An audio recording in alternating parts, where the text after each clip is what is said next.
Okay class, so this is basically the fifth video. Remember I told you that I will explain you what are these green countries in the color. So these green countries were basically the third world, that is the NAM. Now see, we had the countries, the first world countries, which had actually which were the allies of US. We had the second world, which were the allies of the USSR, and then we were few countries which did not join any of these superpowers. So these green countries on the map are representing the third world, that is the NAM. Now right now I'll explain you what is NAM, how was its leaders, how was it formed. So yes, so Jawaharlal Nehru played an important role in mediating between the superpowers. What is this mediating? Mediating means many a times the Jawaharlal Nehru, okay, what did he do? If there was rivalry between the superpowers, so he used to resolve these rivalries between the superpowers. The same way in Congo crisis, when there was Congo crisis, the UN Secretary General played a key mediating role. Okay, now there is this topic in your book which is challenges to bipolarity. Okay, now what is bi means basically two.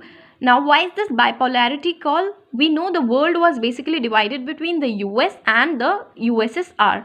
So when the world was bipolar, it was divided into US and USSR. What was the major threat to bipolarity? So the major threat to bipolarity is NAM. Now we will see how did it form and its roots. So this non-alignment movement, where did it emerge? So the roots of NAM went back to the friendship between three leaders, okay, who?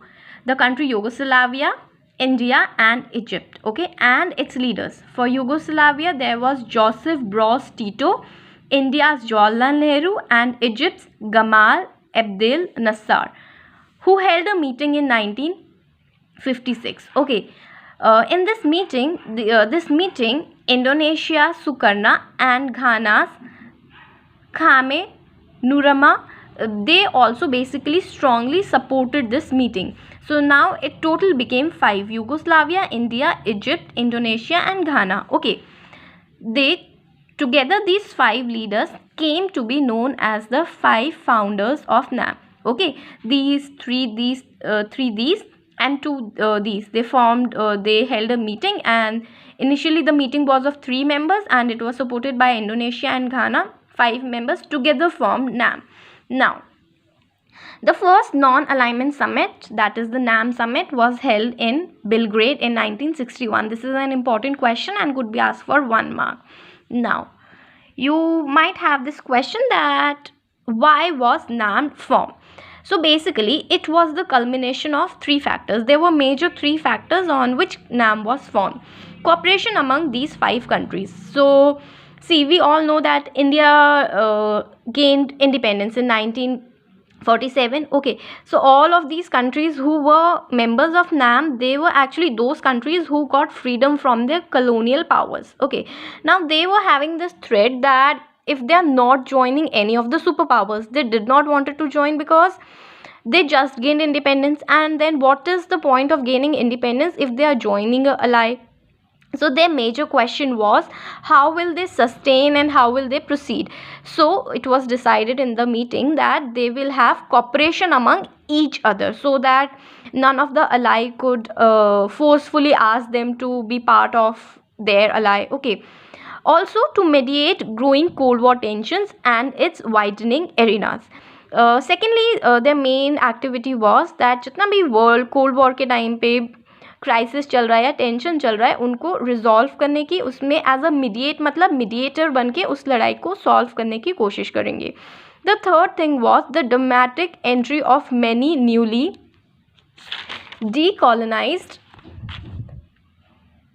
African countries into the international arena. See, even the African countries at that time during the Cold War period, they were just newly decolonized. मतलब उन्हें अभी just आज़ादी मिली थी, तो वो भी powers को, super powers को ज्वाइन कर रहे थे. तो like it, the NAM was worried about it. By 1960s, okay, 60, there were 16 new African members in the UN. Okay, 16 new African countries basically joined UN by 1960s. Okay, the first summit of NAM was attended by 25 members. And last meeting of NAM, the 14th, which is the 14th summit, it was held in Havana in 2006. It included 116 members, states and 15 observer countries. Basically, this was according to the NCERT book. Okay, the last summit of NAM was in 2006, which was the 14th summit held in Havana. And initially it started from 5 members, it led to 106 members, and there was plus 15 observer countries. Okay, now increasing NAM was easier to define in terms of what it was not. It was not about being a member of an alliance. So जैसे जैसे the time was passing by, it became difficult to define the principles of NAM. So NAM को कैसे define किया जाता है? NAM को इस तरीके से define किया जाता है, वो क्या नहीं था. तो वो क्या नहीं था? बेसिकली द मेंबर कंट्रीज जिन्होंने अलाइंसेस नहीं ज्वाइन की थी, they were part of NAM. Now the policy of staying away, just I have explained you, the policy of staying away from the alliances should not be, the policy of staying away from alliances should not be considered. Okay, now they are also saying that when they are the NAM countries are not joining any of the power blocks, that doesn't mean that the NAM countries are either in isolation or they are in neutrality.